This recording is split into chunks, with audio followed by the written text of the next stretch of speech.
इश्क इबादत पार्ट 8।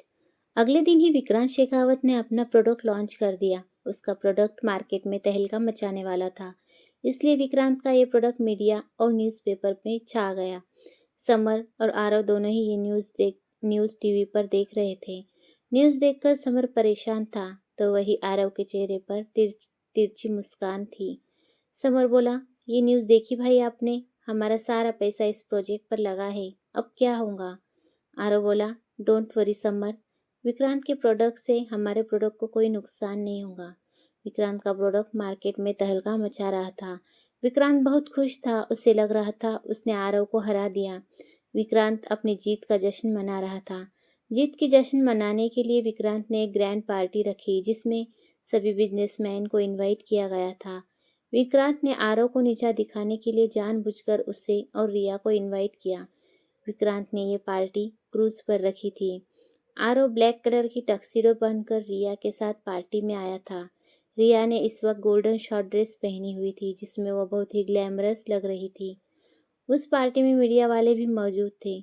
जब मीडिया वालों ने विक्रांत से पूछा कि आपके सक्सेस के पीछे किसका हाथ है, विक्रांत ने रिया की ओर हाथ करते हुए बोला, मेरे इस सक्सेस के पीछे है मेरी जान, मेरा प्यार, मिस रिया मल्होत्रा।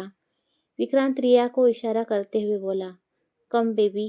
रिया, जो इस वक्त आरव के बगल में खड़ी थी, उसने आरव को एक तिरछी मुस्कान पास की और इतराते हुए विक्रांत के पास चली गई। आरव तो पहले से ही उन दोनों के बारे में सब जानता था, इसलिए उसे इस बात से कोई खास फर्क नहीं पड़ा। लेकिन विक्रांत और रिया आरव को तड़पाने के लिए बार बार एक दूसरे के करीब आ रहे थे।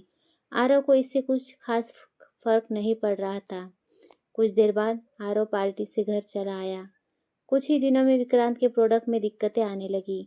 कस्टमर्स शिकायत करने लगे कि डिवाइस ठीक से काम नहीं कर रहा है। मार्केट में उसकी कंपनी की बदनामी होने लगी। इन्वेस्टर्स ने अपने पैसे वापस मांगने शुरू कर दिए। देखते ही देखते विक्रांत की कंपनी दिवालिया हो गई।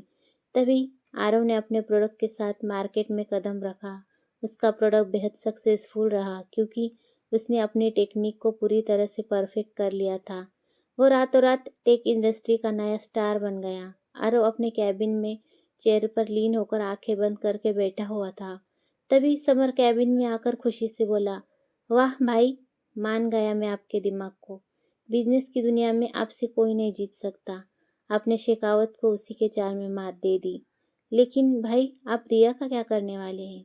उसे कब तक कैद करके रखना है? आरव बोला, फिलहाल के लिए उसे टॉर्चर करना जारी रखो। उसे कुछ दिन ऐसे ही तड़पने दो। आरव ने कड़क लहजे में कहा, रिया ने मेरे साथ जो किया उसे मैं भूल गया था, लेकिन मेरा बिजनेस और इश्की दोनों ही मेरी जान है।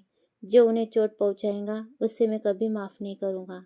शेखावत को पता चला कि आरव ने उसे बिजनेस में भी मात दे दी है और रिया की किडनैपिंग भी कराई है, तो वो गुस्से से बौखला गया।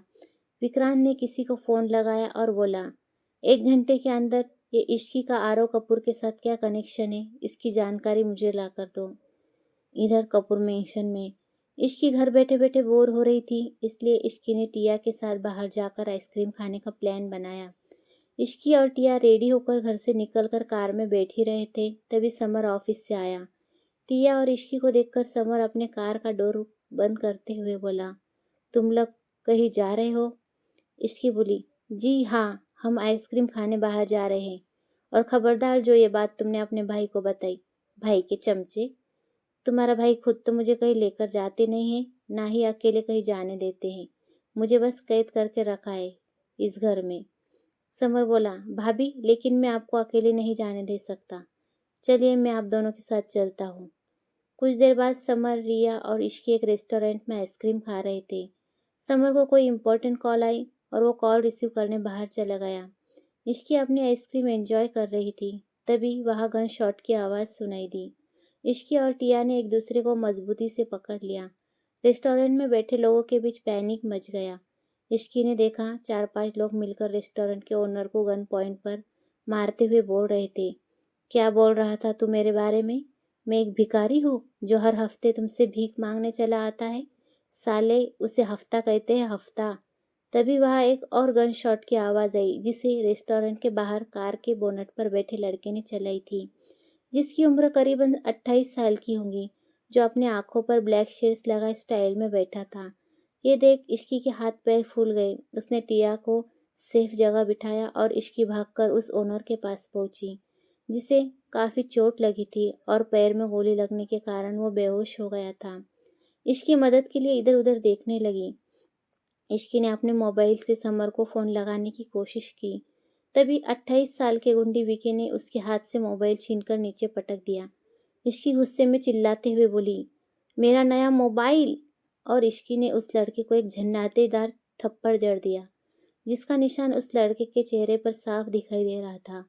वो लड़का गुस्से में इश्की को घूरते हुए इश्की के करीब जा ही रहा था, तभी समर विकी की बाजू पकड़ते हुए बोला, don't dare to touch. Vicky बोला, क्या बात है बे, बड़ी हीरो वाली एंट्री मारी है तूने तो।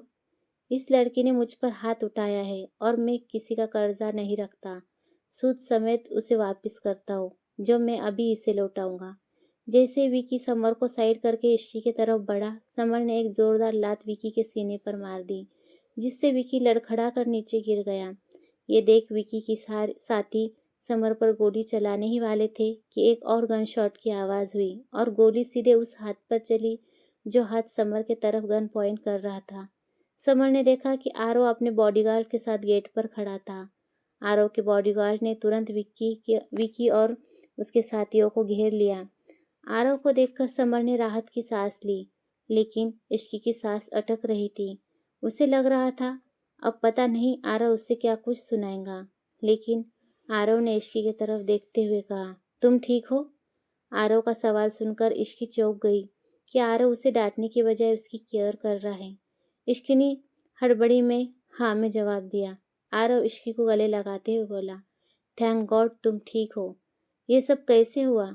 आरव के सवाल पर इश्की अटकते हुए बोली, वो मैं रिलैक्स, घर चलकर बात करते हैं। आरव इश्की के बात को बीच में काटते हुए बोला। वहीं दूर खड़ा एक आदमी उन सब लोगों को आरव और इश्की पर नजर रख रहा था। आरव के जाते ही उसने विक्रांत को कॉल किया और बोला, बॉस आपका शक सही निकला, वो उसकी वाइफ है। दूसरी तरफ कफर्मेशन पहुंचते ही आरव समर को घूरते हुए बोला, नाउ कैन यू एक्सप्लेन, क्या था ये सब? समर और टिया इश्की के ओर देखने लगे, जैसे बोल रहे हो हमने कुछ नहीं किया, सारा किया धरा इश्की का है। आरव ने इश्की की तरफ देखा तो इश्की ने पूरी राम कहानी सुनाना शुरू कर दी। वो मुझे यहाँ आए कितने दिन हो गए, आप मुझे कहीं घुमाने नहीं लेकर गए, ले देकर जो ऑफिस के बहाने मेरा बाहर जाना होता था वो भी आपने बंद करा दिया। मैं घर बैठे बैठे बोर हो रही थी, इसलिए मैंने ही समर से जिद की कि हमें आइसक्रीम खिलाने ले चले। हम रेस्टोरेंट आइसक्रीम खा रहे थे, समर को किसी का कॉल आया। नेटवर्क इशू की वजह से वो बाहर चला गया। तभी हमने देखा कुछ गुंडे रेस्टोरेंट के ओनर को बहुत बुरी तरह से पीट रहे थे और उनमें से एक ने तो गोली चला दी। वेट अ मिनट, और तुम उस आदमी को बचाने के लिए बीच में कूद पड़ी और सबको इंसानियत का पाठ पढ़ाने लगी, क्या मैंने सही कहा? इश्की की बात बीच में काटते हुए आरव गुस्से में बोला। इश्की बोली, इसमें मेरी कोई गलती नहीं है, मैं तो उस ओनर की मदद कर रही थी और ऊपर से उस गुंडे ने मेरा इतना महंगा मोबाइल तोड़ दिया तो मैंने गुस्से में उसे एक थप्पड़ जड़ दिया। ये बोलते वक्त इश्की की आंखें नम हो गई थी। आरव को इस वक्त गुस्सा तो बहुत आ रहा था, लेकिन वो खुद को नॉर्मल करते हुए बोला, क्या ज़रूरत थी तुम्हें उन गुंडों से उलझने की? अगर मैं या समर वहाँ टाइम पर नहीं आते तो पता नहीं वो गुंडे तुम्हारे साथ क्या करते। इश्की बोली, ऐसे कैसे कुछ करते, मैं भी कुछ कम नहीं हूँ, मैं खुद की रक्षा करना जानती हूँ। आरव बोला, अच्छा, क्या तुम अकेली लड़ती उन गुंडों से? खुद को क्या कोई सुपर वुमेन समझती हो? उन लोगों के पास गन थी, तुम्हें कुछ हो जाता तो? बेवकूफ़ लड़की, तुम पहले भी अपने आप को ऐसी सिचुएशन में डाल चुकी हो। तुम्हें मैंने कितनी बार कहा है दूसरों के पंगे में टांग मत अड़ाया करो। आरव इश्की पर भड़क रहा था। समर और टिया चुपचाप खड़े होकर ये सब देख रहे थे। आरती जी अब तक सो चुकी थी, उन्हें इस बारे में कुछ पता नहीं था। आरव बोला, समर तुम थोड़ी देर बाद मुझे टेरेस पर आकर मिलो। और फिर इश्की का हाथ पकड़कर उसे घूरते हुए बोला, तुम तो मेरे साथ कमरे में चलो, वहाँ देखता हूँ। समर टिया से बोला, आज तो भाई भाभी की क्लास अच्छे से लेंगे और फिर मेरी। समर मुंह लटकाते हुए बोला, इश्की की तो जान हलक में आ गई थी, ये सोच सोच कर कि अब आरव उसे इस गलती की क्या सज़ा देगा। उसे आरव की कब्रिस्तान वाली बात याद आ रही थी। इश्की बेमन से भारी कदमों से आरव के पीछे कमरे में चली गई। इश्की हकलाते हुए बोली, बस इस बार माफ़ कर दीजिए, आगे से ऐसा नहीं करूँगी, आई प्रॉमिस। आरव इश्की की बाजू पकड़कर उसे अपने सामने लाते हुए बोला, तुम्हें कहा है ना मेरे परमिशन के बिना कहीं मत जाना। पता है वो गुंडे तुम्हें किस नज़र से देख रहे थे। इस वक्त आरव की आंखें ब्लड शॉट की तरह लाल थी। उसकी आंखों में गुस्सा साफ नजर आ रहा था। मेरा तो मन कह रहा था मैं उन लड़कों की जान उनके जिस्म से अलग कर दूं। इश्की देख पा रही थी आरव किस तरह अपने गुस्से को कंट्रोल करने की कोशिश कर रहा था। आरव को शांत करने के लिए इश्की हिम्मत करके उसके गले लगकर बोली, आई एम सॉरी। इश्की के ऐसा करने से आरव को हैरानी हुई, लेकिन उसका गुस्सा भी शांत होने लगा। इश्की की मासूमियत ने आरव के गुस्से को पिघला दिया। आरव इश्की को खुद से दूर करते हुए बोला, आगे से तुम कभी बिना मेरे परमिशन के कहीं नहीं जाऊंगी और कल हम बाहर डिनर करेंगे, तुम रेडी रहना। इश्की खुश हो गई, लेकिन फिर उसने अपने टूटे मोबाइल को देखकर सैड फेस करते हुए बोली, मेरा इतना महंगा मोबाइल तोड़ दिया। आरव बोला, तुम फुल ऑफ ड्रामा क्वीन हो, सीधे सीधे बोल दो मुझे नया मोबाइल चाहिए। इश्की बोली, हाँ, पर मेरे पास इतने पैसे नहीं है कि नया मोबाइल ले सकूं। आरव बोला, डोंट वरी, सुबह तुम्हें तुम्हारा मोबाइल मिल जाएगा। इश्की बोली, पर मैं आपसे कैसे ले सकती हूँ। आरव को पता था इश्की ऐसे नहीं मानेगी, इसलिए वो बोला, कोई नहीं, मैं तुम्हारी सैलरी से काट लूँगा और कल से तुम ऑफिस ज्वाइन कर लेना। इश्की बोली, रिया का क्या हुआ। आरव बोला, उसकी टेंशन तुम मत लो, वो अब ऑफिस नहीं आएंगी। अब तुम सो जाओ, मुझे कुछ काम है, मैं अभी आया। समर टेरेस पर आरव का वेट कर रहा था। आरव के आते ही समर उसे मोबाइल में वीडियो दिखाते हुए बोला, भाई आपका काम हो गया।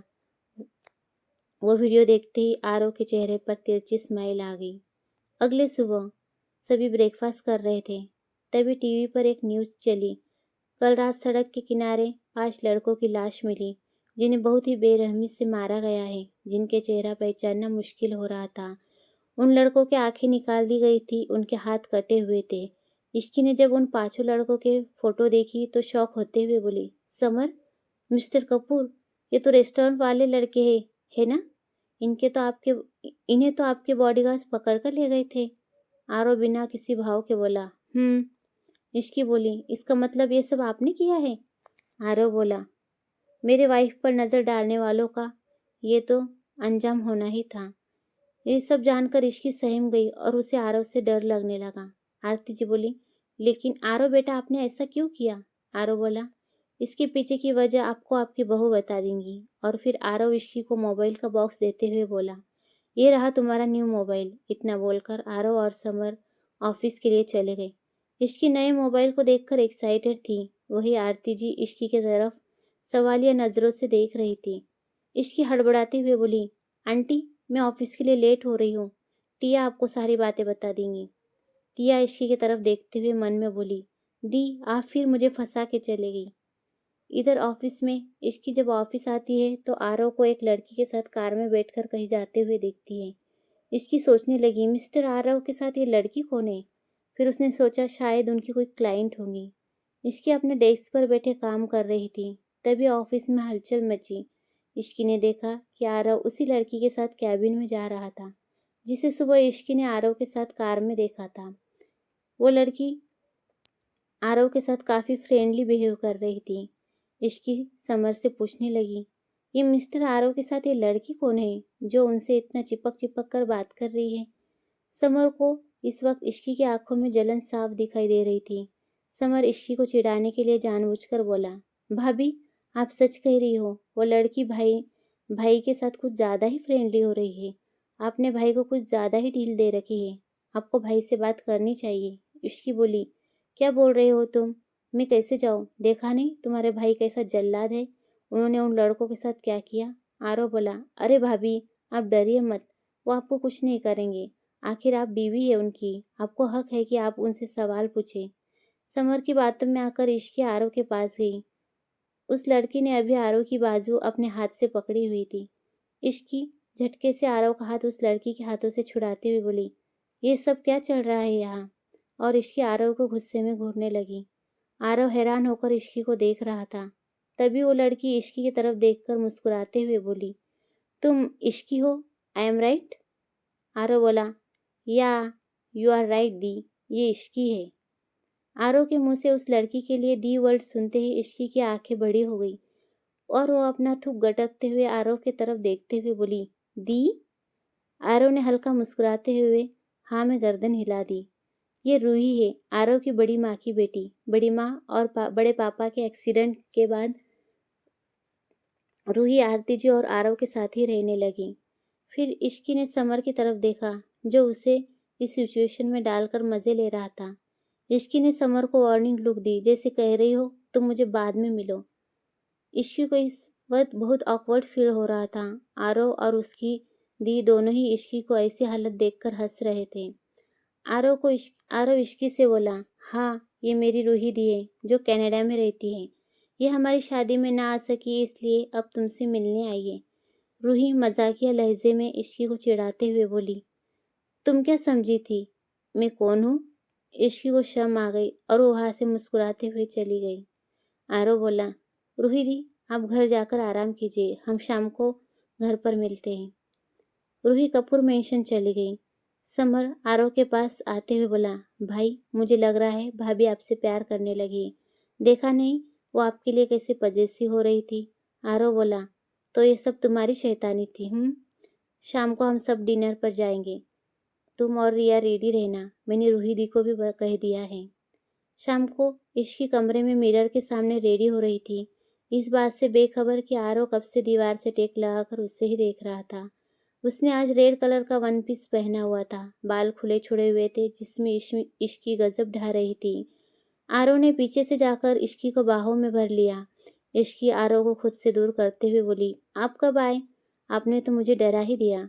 आरव फिर से इश्की के करीब आते हुए बोला, मैं तभी आया जब तुम मुझ पर बिजलियाँ गिराने की तैयारियां कर रही थी। इश्की फिर से आरव को खुद से दूर करते हुए बोली, मैं ऐसा कुछ भी नहीं कर रही थी। इश्की का उसे खुद से दूर करना आरव को अच्छा नहीं लगा और वो बोला, यार तुम मुझे अपने करीब आने नहीं देती, ना किसी लड़की को मेरे करीब आने देती हो, आखिर तुम चाहती क्या हो? इश्की गहरी सांस लेते हुए बोली, मैं कुछ नहीं चाहती, अब आपने मुझसे ज़बरदस्ती शादी की है तो आपको ये भुगतना ही पड़ेगा। आरव बोला, ये बात मैं 1000 बार सुन चुका हूँ, कुछ नया बोलो इश्की। इतना बोलकर आरव भी रेडी होने चला गया। कुछ देर बाद रूही, इश्की और टिया समर रेस्टोरेंट में बैठे हुए थे। आरती जी नहीं आई थी क्योंकि उनकी तबीयत खराब थी। सभी बैठे डिनर कर रहे थे। रूही बोली, इश्की आरव आज पहली बार तुम्हारी खातिर ऐसे बाहर डिनर पर आया है, वरना उससे बाहर खाना बिल्कुल पसंद नहीं है। लगता है मेरा भाई तुमसे कुछ ज़्यादा ही प्यार करता है। इश्की हल्का सा शर्मा गई और इश्की बोली, मैं अभी वॉशरूम जाकर आई। इश्की जैसे ही वॉशरूम से बाहर आ रही थी, उसके मुंह पर किसी ने कपड़ा रख दिया और इश्की बेहोश हो गई। तभी वहाँ कुछ और लोग आए जिनके चेहरे पर मास्क लगे हुए थे। वो इश्की को उठाकर रेस्टोरेंट के पीछे वाले दरवाजे से बाहर लेकर गए और एक वैन में डालकर निकल गए। इश्की को वॉशरूम गए काफ़ी देर हो गई थी, इसलिए आरव परेशान होते हुए बोला, टिया ज़रा जाकर देखो, इतनी देर हो गई, इश्की अब तक क्यों नहीं आई? टिया बोली, ठीक है जीजू। टिया कुछ देर में वापस दौड़ते हुए आई और बोली, जीजू दी कहीं नहीं है, मैंने सब जगह देख लिया। आरव और भी ज़्यादा परेशान हो गया। समर बोला, डोंट वरी भाई, भाभी यही कही होंगी, चलो ढूंढते हैं। आरव ने समर से कहा, अपने बॉडीगार्ड से कहो इस जगह को चारों तरफ से घेर लो और तुम एक बार फिर से सब चेक करो, मैं रेस्टोरेंट की सीसीटीवी फुटेज चेक करता हूँ। आरव बार बार इश्की का नंबर डायल कर रहा था, लेकिन उसका मोबाइल स्विच ऑफ आ रहा था।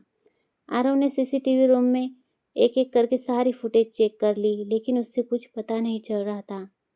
फिर आरव ने रेस्टोरेंट के पीछे वाले गेट की फुटेज चेक की, जिससे देखकर गुस्से में आरव की नसें उभर आई। उसका चेहरा गुस्से में काला पड़ गया।